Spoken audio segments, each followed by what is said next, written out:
Assalamualaikum warahmatullahi wabarakatuh. Salam sehat dan sejahtera untuk kita semua.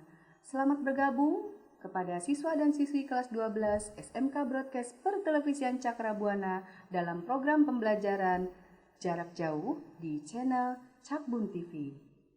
Jumpa lagi dengan saya, Ibu Neneng Supartiwi, dalam pembelajaran materi Bahasa Indonesia di kelas 12. Pada pertemuan kali ini, kita akan membahas tentang kompetensi dasar 3.1, mengidentifikasi isi dan sistematika surat lamaran, pekerjaan yang dibaca. Kemudian 3.2, mengidentifikasi unsur kebahasaan surat lamaran pekerjaan. Adapun tujuan pembelajarannya adalah menyusun surat lamaran pekerjaan dengan memerhatikan isi dan sistematikanya. Kemudian, mempresentasikan, menanggapi, dan merevisi surat lamaran pekerjaan yang setelah disusun dan dibuat. Nah, dari kompetensi dasar dan tujuan pembelajaran, maka kita akan membahas pada kesempatan hari ini adalah tentang surat lamaran pekerjaan. Apa yang dimaksud dengan surat lamaran pekerjaan adalah surat lamaran pekerjaan adalah surat dari seseorang kepada pimpinan perusahaan atau instansi tertentu untuk mendapatkan suatu pekerjaan. Jadi definisi surat lamaran adalah surat yang dibuat secara individu dari seseorang kepada pimpinan perusahaan untuk mendapatkan suatu pekerjaan. Jadi surat lamaran ini adalah dibuat seseorang untuk disampaikan kepada satu perusahaan atau pimpinan perusahaan. Jenis surat lamaran pekerjaan terbagi menjadi dua.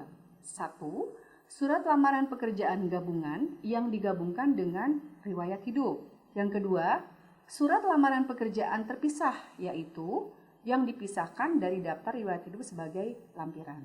Sebenarnya dari keduanya tidak ada yang salah, akan tetapi lebih baiknya adalah poin kedua yang harus kita buat. Karena surat lamaran pekerjaan dengan daftar riwayat hidup itu harus terpisah. Kemudian, hal-hal yang harus dicantumkan dalam surat lamaran pekerjaan. Yang pertama adalah menyebutkan sumber lamaran. Jika kita membuat surat lamaran, maka kita harus menyebutkan sumber lamaran jika itu memang ada. Misalkan, kita membaca sebuah surat kabar, kita contohkan di sini adalah surat kabar Kompas, misalnya. Berdasarkan informasi dari surat kabar harian Kompas pada tanggal, misalnya 20 Agustus 2020, tentang lowongan kerja pada sebuah perusahaan yang Bapak pimpin yang membutuhkan seorang staff manager misalnya Nah, dari situ kalian bisa sebutkan. Tetapi jika kalian tidak ada rekomendasi atau informasi dari media sosial atau media massa atau media yang lainnya, dapat langsung dikatakan atau dituliskan saya yang bertanda tangan di bawah ini, nama, kemudian tanggal lahir dan seterusnya. Tidak perlu menyebutkan dari mana informasi itu didapat. Kemudian di dalam surat lamaran, identitas diri harus lengkap dari si pelamar. Ketika kita menuliskan identitas, nama lengkap kita itu harus selengkap-lengkapnya. Bukan nama panggilan, bukan juga nama yang hanya singkat. Misalnya di sini ada nama yang memang Muhammad Andrian Saptahadi. Jangan menyampaikan Muhammad Andrian S Jadi itu tidak lengkap. Jadi gunakanlah atau tuliskan dengan selengkap-lengkapnya. Kemudian menuliskan posisi yang dikehendaki. Di dalam posisi yang dikehendaki di sini bisa disampaikan sesuai dengan kemampuan kita mau diposisikan di pekerjaan itu sebagai apa. Jangan sampai nanti kita menuliskan lamaran itu posisi tidak kita sampaikan. Kemudian riwayat pendidikan. Nah, riwayat pendidikan ini disampaikan dari yang dasar dulu. Jika kalian pernah TK tidak usah dituliskan karena itu hal yang bukan pendidikan dasar. Jadi dari SD, SMP, SMA, sarjana atau S1 sampaikan di situ. Untuk pendidikan itu adalah jenjang dasar, kemudian sampai yang tertinggi. Kemudian riwayat pekerjaan. Di dalam menuliskan surat lamaran, jika ada riwayat pekerjaan, tuliskan. Pekerjaan itu, misalkan pernah pengalaman bekerja di satu perusahaan, mulai dari tanggal berapa sampai dengan tanggal berapa, ada bukti yang disampaikan dalam lampiran tersebut. Atau surat keterangan bahwa Anda benar telah melakukan atau melaksanakan atau pernah berpengalaman bekerja di tempat yang lain. Itu adalah sebagai acuan. Kemudian, kemampuan lain yang dimiliki. Kemampuan kita atau keahlian yang kita miliki, seyogyanya kita sampaikan di surat lamaran tersebut. Misalnya, keahlian kita di bidang apa, sampaikan di situ. Lebih bagus lagi jika disampaikan dengan adanya sertifikat atau surat keterangan yang bisa dibuktikan. Kemudian referensi. Referensi ini perlu atau tidak itu bisa saja disampaikan. Misalnya referensinya, jika kita mendapatkan informasi itu didapat dari seorang rekan yang memang bekerja dari satu perusahaan itu, kemudian kita sampaikan namanya. Tapi ketika itu tidak disampaikan di dalam surat lamaran tersebut. Akan tetapi nanti ketika dipanggil dalam wawancara boleh kita sampaikan bahwa referensi itu didapat dari nama, kemudian jabatannya apa, kemudian rumahnya di mana. Gitu. Jadi seperti itu. Nah, itu adalah hal-hal yang harus dicantumkan dalam surat lamaran pekerjaan. Kemudian ada unsur surat lamaran. Nah, unsur surat lamaran ini terdiri dari perihal dan lampiran. Dalam pengetikan surat, ya di awal itu ketika kita membuat surat lamaran ada perihal. Perihal ini tentang apa? Perihal ini adalah tentang permohonan surat lamaran pekerjaan. Berarti seorang pelamar itu memohon bagaimana surat ini ditulis dalam perihal. Ya, permohonan surat lamaran pekerjaan. Kemudian lampiran. Lampiran ini harus sesuai dengan apa yang disampaikan di dalam surat lamaran tadi. Misalnya ada daftar riwayat hidup, kemudian foto ukuran 4x6 sebanyak 3 lembar, kemudian ada surat keterangan dari kepolisian, surat keterangan kesehatan dari dokter, kemudian ada lagi surat keterangan lainnya. Kalau kita menyampaikan ada 6 lampiran, berarti susunan yang kita buat di surat lamaran tersebut ada 6 poin, begitu. Ya, kemudian selanjutnya tempat dan tanggal lahir penulisan surat. Tempat dan tanggal penulisan surat di sini maksudnya ketika kita membuat surat lamaran harus sesuai dengan apa yang kita tuliskan pada hari itu. Bahwa surat lamaran itu dituliskan pada hari itu, disampaikan pada hari itu, bukan hari kemarin atau bukan hari esok atau lusa. Nah, jadi di sini untuk tempat dan tanggal penulisan harus disesuaikan dengan pengiriman surat yang akan dikirim. Nah, kemudian alamat kantor yang dituju. Alamat kantor yang dituju ini harus jelas, walaupun kita pengirimannya secara langsung atau melalui via informasi lainnya. Nah, di sini alamatnya misalnya kepada YTH, pimpinan perusahaan PT Angkasa Pura, Jalan Kemakmuran Raya nomor 17 Jakarta Timur misalnya. Cantumkan di situ kode posnya, kemudian kalau perlu memang ada nomor fax atau nomor telepon dicantumkan di situ. Nah, setelah alamat kantor yang dituju, kemudian pembuka surat. Pembuka surat itu sudah disampaikan tadi, jika kita rekomendasi dari informasi sebuah media massa sampaikan di situ. Jika tidak ada, langsung kepada saya yang bertanda tangan di bawah ini. Kemudian menuliskan data pribadi dan data persyaratan yang dilampirkan.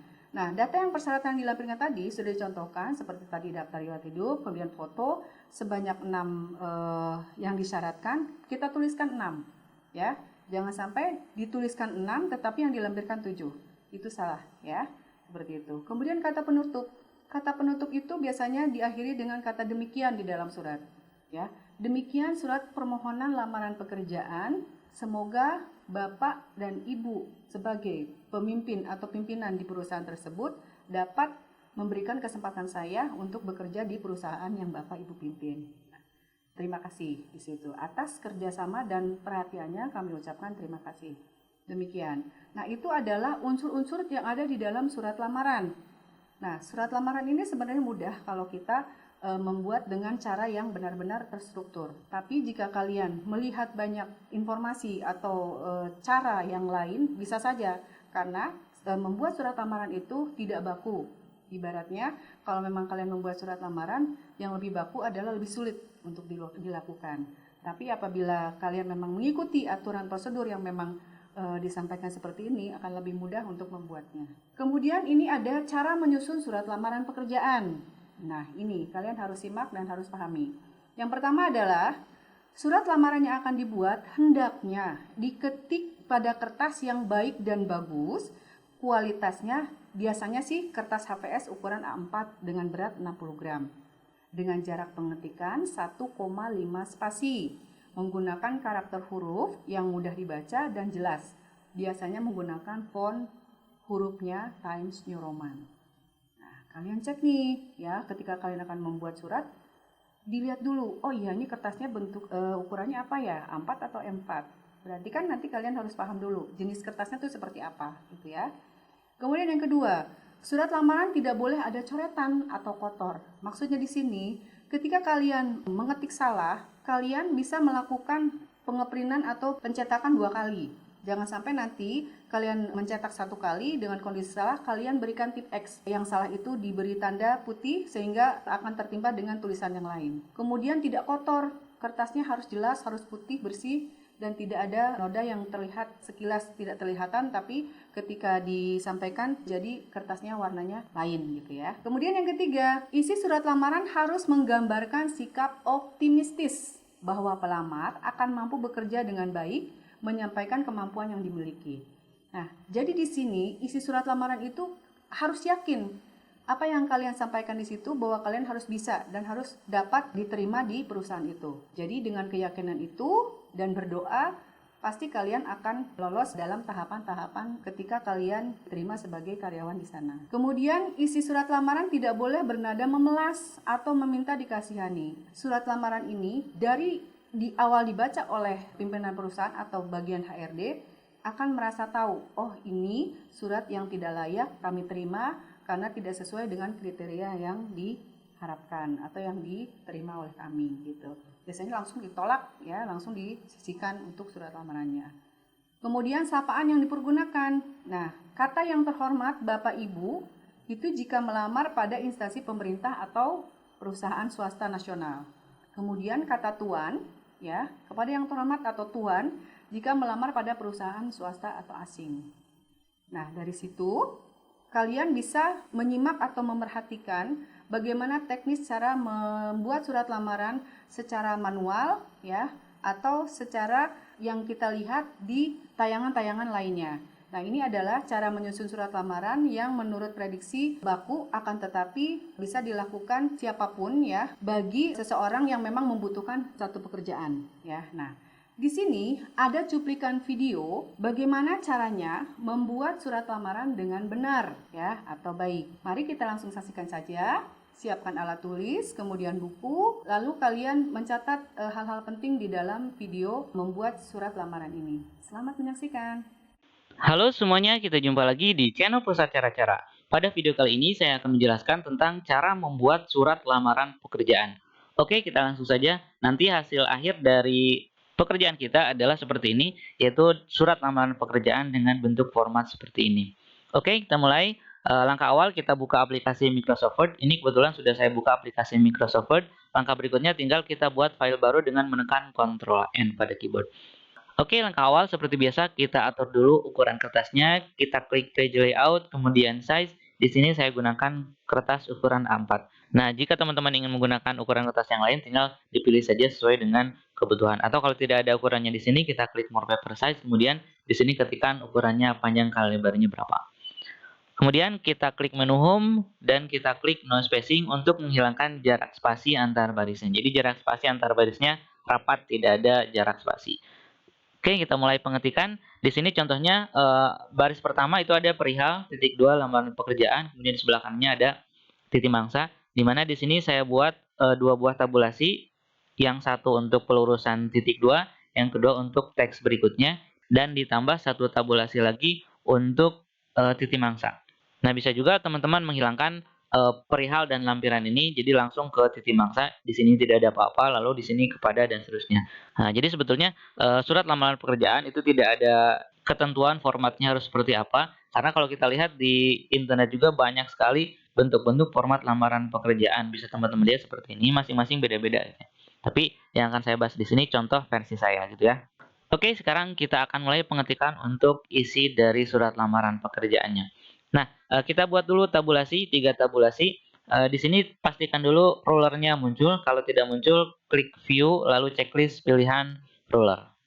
Oke, di sini pada sudut kiri atas kita bisa melihat icon tabulasi. Ini sudah beberapa kali saya jelaskan di video-video sebelumnya. Pokoknya kita klik sampai muncul tabulasi kiri. Jadi klik beberapa kali sampai muncul tabulasi seperti ini. Kurung siku seperti ini. Lalu saya buat tabulasinya di posisi 1,75, satu lagi di 2. Kemudian di sebelah kanan saya buat tabulasi di 11,25 misalnya di sini. Kita mulai di sini perihal. Kemudian kita tekan tombol tab pada keyboard, maka dia nanti akan langsung menuju ke tabulasi pertama di sini ya. Kita ketikkan titik 2, tekan lagi tombol tab pada keyboard. Di sini kita ketikkan lamaran pekerjaan. Lalu tekan lagi tombol tab pada keyboard, maka dia nanti akan langsung menuju ke tab ketiga. Lihatnya. Oke, kita buat titik mangsanya, misalnya Surabaya 4 Januari 2019. Kemudian kita tekan enter. Di sini kita tulis lampiran, tekan tombol tab, titik 2, tekan tombol tab lagi, 6 lembar. Untuk lampiran ini disesuaikan, maksud dari lampiran ini kan selain lamaran pekerjaannya, kita biasanya melampirkan ada daftar riwayat hidup, ada pas foto, ada fotokopi KTP, pokoknya jumlah lembarannya disesuaikan dengan lampiran yang kita kirimkan. Oke, kita lanjutkan. Tempatkan kursor di ujung baris, lalu tekan enter beberapa kali. Ini disesuaikan ya, untuk memberikan jeda antara teks lampiran dengan kepada ini ya. Kita lanjutkan. Saya beri jeda barusan berapa kali? 1, 2, 3. Saya beri jeda 3 kali enter. Berikutnya kepada titik 2 enter. YTH HRD Manager PT Angkasa Jaya. Ini nanti silakan disesuaikan. Jalan Diponegoro nomor 25 Surabaya misalnya. Nah, jika teman-teman ada yang bertanya mengenai kenapa kok ada beberapa kata yang diberi garis bawah yang bergelombang seperti ini, nah kita sebetulnya bisa hilangkan dengan memberi pengaturan pada language di sini. Pada video sebelumnya sudah saya upload tentang cara menghilangkan garis bawah bergelombang yang muncul pada setiap kata di Microsoft Word. Nah, nanti pada dokumen ini kita akan hilangkan di tahap akhir ya. Jadi untuk sementara ini saya biarkan saja dulu. Oke, berikutnya kita lanjutkan saja. Saya tekan 1, 2, 3, 4. Saya beri 4 kali enter ya. Nah, berikutnya kita akan mulai pengetikan untuk paragraf pertama dengan hormat dan seterusnya. Di sini saya akan berikan jarak spasi 1,5 ya. Kita akan beri spasi 1,5. Cukup tekan Ctrl 5 pada keyboard ya. Tekan Ctrl 5 pada keyboard atau bisa juga klik menu home, kemudian klik pada icon line and paragraph spacing, kemudian kita klik pilihan 1,5. Ini untuk memberikan jarak spasi 1,5 antar baris. Kita mulai dengan hormat, koma, kemudian enter. Berdasarkan informasi yang saya peroleh dari harian kabar aktual pada tanggal 3 Januari 2019 bahwa PT Angkasa Jaya sedang membuka lowongan pekerjaan untuk posisi staff engineering. Oleh karena itu, saya yang bertanda tangan di bawah ini titik 2. Nah, ini paragraf awal. Kita ubah perataannya jadi rata kiri kanan ya. Kita blok, kemudian klik icon justify atau bisa juga tekan tombol keyboard Ctrl J. Oh, ini ada yang salah. Kabar. Oke, kita lanjutkan lagi. Di sini tempatkan kursor di akhir paragraf, lalu tekan enter. Di sini kita buat detail tentang identitas diri kita, yaitu nama, tempat tanggal lahir, dan seterusnya. Kita mulai. Di sini tabulasinya saya hapus dulu ya. Tabulasinya saya hapus. Ini kita drag keluar ruler, boleh ke bawah, boleh ke atas. Kita hapus semuanya. Kemudian indennya, left indennya kita geser. Saya geser ke posisi 0,75 di sini ya. Jadi ini kita geser, left indennya kita geser ke sini. Lalu kita mulai penulisan nama, kemudian tempat, tanggal lahir, enter, jenis kelamin, enter lagi, pendidikan terakhir, enter, agama, enter, alamat, nomor telepon, garis miring, handphone. Udah. Nah, sekarang kita akan buat tabulasi untuk pelurusan ini nih, pelurusan titik 2 dengan isi atau kontennya. Kita mulai. Langkahnya atau caranya kita blok teks-teks ini. Jadi identitas kita yang meliputi nama, tempat, sampai nomor HP kita blok. Di blok, cara ngebloknya yang gampang seperti ini ya. Tempatkan kursor di sebelah kiri yang ada di posisi margin kiri sampai kursor berubah jadi miring ke kanan, tanda panah miring ke kanan. Kita blok sampai ke bawah. Lalu kita buat tabulasi. Di sini saya buat di 4,5, 4,75 lah. Jadi gimana caranya agar tabulasi yang pertama itu berada di ujung teks yang paling panjang. Jadi saya buat titik duanya nanti di posisi ini. Kemudian saya buat tabulasi lagi di saya buat di 5 saja ya. Saya buat di 5. Gini. Lalu langkah berikutnya kita tempatkan lagi kursor di akhir teks atau tulisan nama, di akhir kata nama. Tekan tombol tab pada keyboard, maka dia akan langsung menuju ke tabulasi pertama. Titik 2, tekan titik 2 ya. Tekan lagi tab pada keyboard, kita ketikkan nama kita, misalnya Muhammad Azam Al-Fatir misalnya. Berikutnya, pindahkan kursornya ke bawah, bisa kita klik ke sini, bisa juga dari sini kita tekan tombol panah bawah pada keyboard, lalu tekan tombol tab lagi pada keyboard, titik 2, tekan tab lagi, Surabaya, 1 Januari 1995 misalnya. Tekan panah bawah pada keyboard, tekan tombol tab, titik 2, laki-laki misalnya. Tekan panah bawah, tekan tombol tab, titik 2, tekan tombol tab lagi, S1 teknik industri misalnya. Tekan panah bawah, tekan tombol tab, titik 2, tekan tombol tab lagi, Islam misalnya. Tekan panah bawah, tekan tombol tab, titik 2, tab lagi, misalnya Jalan Merdeka, nomor 15 Surabaya. Kemudian tekan panah bawah lagi, tekan tombol tab, titik 2, tekan tombol tab lagi, misalnya 081234567890 gitu. Oke, sudah selesai, tekan enter. Lalu kita hapus tabulasi yang sudah kita buat. Kemudian ini left indennya kita geser kembali ke sebelah kiri, mepet dengan batas margin. Berikutnya kita lanjutkan teksnya dengan ini, mengajukan permohonan lamaran pekerjaan untuk posisi staff engineering di perusahaan yang Bapak atau Ibu pimpin. Tik. Sebagai bahan pertimbangan, saya juga melampirkan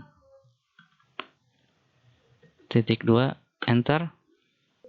Nah, berikutnya tinggal kita ketikkan apa saja yang akan kita lampirkan, yaitu misalnya daftar riwayat hidup, fotokopi, dan seterusnya. Oke, kita masukkan. 1. Daftar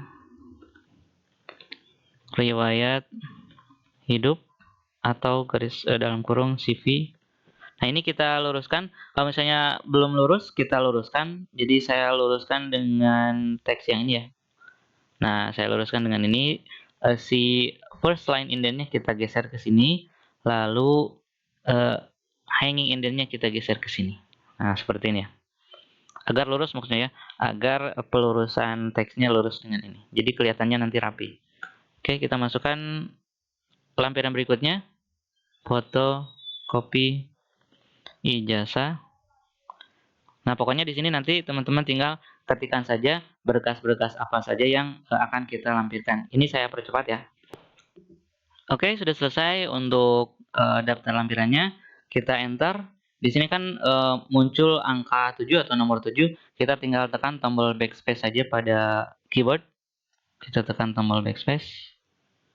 Nah, sampai kursornya mepet lagi ke batas margin kiri. Oke, kemudian kita lanjutkan. Demikian surat permohonan ini saya sampaikan. Kemudian besar harapan saya untuk dapat diterima sebagai karyawan di perusahaan yang Bapak Ibu pimpin. Atas perhatian dan kesempatan yang Bapak Ibu berikan. Saya ucapkan terima kasih. Nah, kurang lebih seperti ini. Jadi ini surat lamaran pekerjaan ini dibuat karena berdasarkan sebelumnya ada informasi bahwa PT Angkasa Jaya membuka lowongan pekerjaan untuk staff engineering misalnya. Nah, jika surat lamaran pekerjaan yang teman-teman buat itu tidak berdasarkan informasi awal, jadi teman-teman ingin melamar ke salah satu perusahaan yang kita belum tahu apakah perusahaan tersebut membuka lowongan pekerjaan atau tidak, maka di sini teman-teman tidak usah membuat kata-kata berdasarkan informasi dan seterusnya, langsung saja kita ketikkan gini, saya yang bertanda tangan di bawah ini langsung ke sini, gitu ya. Dengan ini mengajukan dan seterusnya. Nah, kurang lebih seperti ini. Jadi di awal, setelah dengan hormat langsung saya yang bertanda tangan di bawah ini dan seterusnya. Oke, gitu ya. Saya undo lagi. Nah, di sini ceritanya sudah selesai, tinggal kita buat tanda tangan. Jadi kita buat untuk nama kita, hormat saya, kemudian nanti tanda tangan kita di sini. Bagaimana caranya agar posisinya rata tengah tapi di posisi sebelah kanan?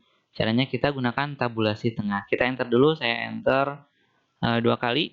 Kemudian kita akan buat tabulasi tengah. Tabulasi tengah kita klik dari sini ya, dari icon tabulasi di sini. Klik sampai muncul tabulasi tengah seperti ini. Mirip huruf T tapi posisinya terbalik. Kemudian saya buat posisinya di sini. Nah, kemudian kita tekan tombol tab pada keyboard, maka kursor langsung akan menuju ke posisi angka 13 ini. Di sini hormat saya, koma, enter beberapa kali, saya enter 3 kali, lalu tekan lagi tombol tab, ketikkan namanya, misalnya Muhammad Udah selesai. Jadi nanti posisi teks hormat saya dengan nama itu relatif rata tengah terhadap ini. Walaupun posisinya di sebelah kanan. Jadi hasil akhir kurang lebih seperti ini. Ini misalnya saya mau beri cetak tebal pada lamaran pekerjaan, blok kemudian Ctrl B. Nah, seperti yang saya jelaskan tadi, ini kita akan menghilangkan garis bawah bergelombang yang muncul di beberapa kata yang kita ketikkan ini ya. Caranya sangat mudah, tinggal Ctrl A, tekan Ctrl A pada keyboard atau blok semuanya. Lalu kita klik icon language, di sini kita klik, nanti muncul seperti ini. Lalu kita klik Indonesian, lalu kita cek pilihan ini, do not check spelling or grammar. Kemudian oke, maka nanti garis bawah bergelombangnya itu akan hilang. Dan langkah berikutnya tinggal kita cetak ke printer. Ini hasilnya. Nah, bagi teman-teman yang membutuhkan surat lamaran pekerjaan ini yang sudah saya ketik ini dalam bentuk soft copy atau file, maka teman-teman silakan tinggal dibaca deskripsi videonya karena link download file ini sudah saya sertakan pada deskripsi video. Oke, saya rasa cukup untuk pembahasan kali ini. Mudah-mudahan apa yang sudah saya sampaikan bisa bermanfaat untuk teman-teman semuanya. Terima kasih telah menonton video ini dan sampai jumpa lagi di channel Pusat Cara-Cara pada video yang lain. Terima kasih. Ya, dari hasil video yang tadi, kalian sudah simak dan sudah saksikan bahwa sangat bermanfaat sekali dalam penyampaian cara membuat surat lamaran dengan benar. Nah, dari yang sudah Ibu sampaikan cara menulis dengan kalimat yang benar, kemudian disampaikan lagi dengan video tayangan yang kalian bisa tonton langsung dan buat seperti apa yang dicontohkan. Nah, Ibu mau kalian membuat latihan atau tugas dengan buatlah jenis surat lamaran pekerjaan sesuai dengan arahan dan instruksi seperti pada tayangan video dalam slide tadi. Kemudian yang kedua, PPT latihan atau tugas dapat dibuka di Google Classroom dengan kode nanti disampaikan lebih lanjut. Dan video pembelajaran dapat kalian saksikan di channel Cakbun TV. Dari rangkaian materi yang sudah kita sampaikan tadi tentang definisi surat lamaran, kemudian jenis surat lamaran, kemudian hal yang harus disampaikan dalam surat lamaran, kemudian unsur-unsur surat lamaran, dan cara menulis atau menyampaikan bentuk-bentuk surat lamaran dalam manual dan video tadi kita sudah saksikan. Dari hasil materi yang sudah Ibu sampaikan tadi, semoga kalian dapat menyampaikan ilmu-ilmu itu dengan benar ya dan melakukan latihan atau tugasnya secara baik. Demikian pembelajaran kita pada kesempatan kali ini, semoga bermanfaat. Sampai jumpa di lain waktu. Wassalamualaikum warahmatullahi wabarakatuh.